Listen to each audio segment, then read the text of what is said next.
Isang mapagpalang araw sa ating lahat mga kagimat. Ito na naman si Loy Agimat Itito. Mayroon na namang ipapakita sa inyo mga kagimat aking hawak na mga kakaibang bato. At sa hindi mo na ako mag-umpisa, maraming salamat sa walang sawang nakasubaybay sa aking munting channel. And big shout out na lang sa lahat ng aking mga kapwa Mutya-hunters, mga kaibigan ko na mahilig sa mutya. Isang mapagpalang araw sa ating lahat. Ang ipapakita ko mga kagimat ay mga uri na naman ng mga crystallized na bato at isang nyug na apat ang mata mga kagimat at isang bibig. Ito mga kagimat apat na mata ng nyug, isa, dalawa, tatlo, apat, tapos isa yung bibig mga kagimat. Yan ang gawin natin yung kanyang laman, kasi may laman pa ito mga kagimat. Gawin nating langis mga kagimat, at ito gawin nating bao mga kagimat. Apat na mata, isang bibig, bali 5 lahat ng mga kagimat. Ito maganda at bihira lang tayo makakita ng mga ganyan mga kagimat. At yung pangalawa natin, pangalawa na po mga kagimat, ito yung hugis puso ng bato mga kagimat. Ito ay fossilized na kasi yung at lagpasan siya mga kagimat, may guhit siya dito. Yan yung puti, kulay puti, at diretso yan talaga, ikot yan dito mga kagimat. At dito na yung sa baba, ito yung maganda din mga kagimat kasi lagpasan na bato. At fossilized na siya mga kagimat, tagos na sa ilaw. Yan. Mamaya natin sa ilaw mga kagimat.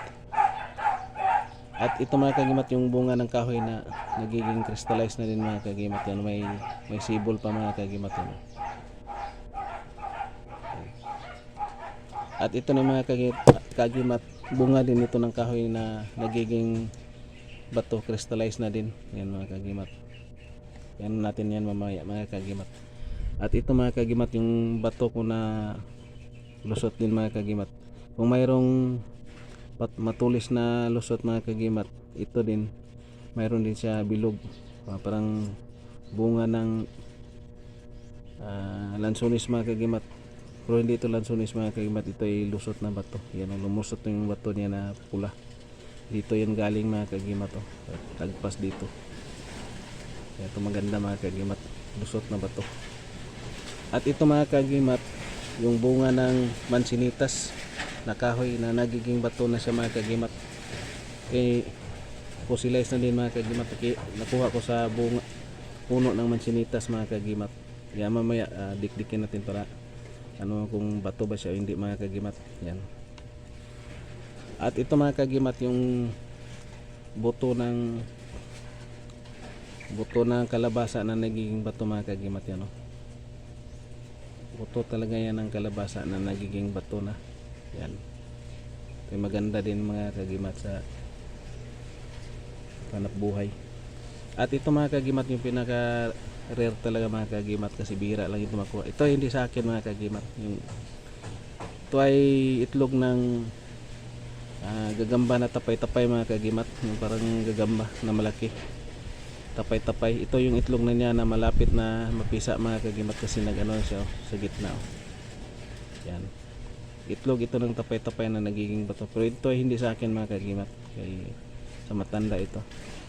At natin mga kagimat kung bato na ba. Yan sulit na yan ng mga bato mga kagimat. Yan yan. Mga bato na yan mga kagimat.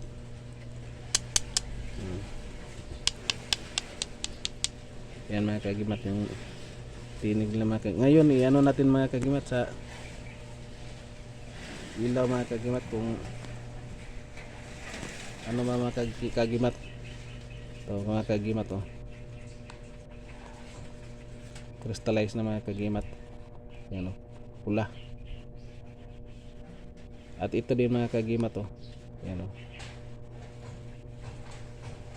ito mga kagimat, hindi mo siya pro yan yung niya lagpasan siya mga kagimat. Yan yan tagos yung tapos dito din sa sa baba mga kagimat, hindi lang masyado makita mga kagimat kasi mahina yung na flashlight. Pero dito sa taas mga kagimat makita mo yung niya tagos yan mga kagimat, lagpasan din mga kagimat. At ito mga kagimat, dito siya dito nagiging na siya, matigas na siya mga kagimat, nagiging bato na. At ito din mga kagimat, hindi masyado siya pagos. Yan mga kagimat.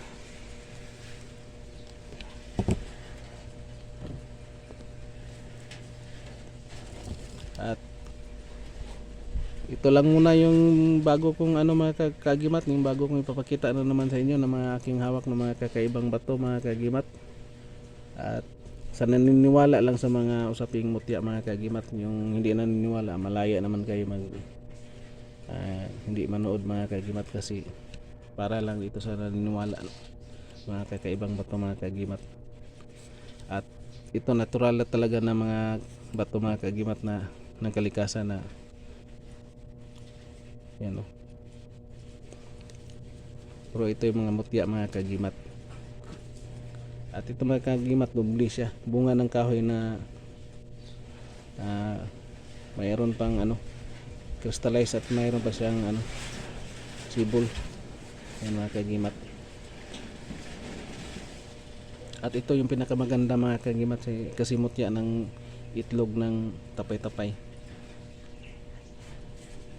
At maraming salamat mga kagimat, and please like, share, comment and subscribe, and thank you for watching, and God bless ating lahat mga kagimat.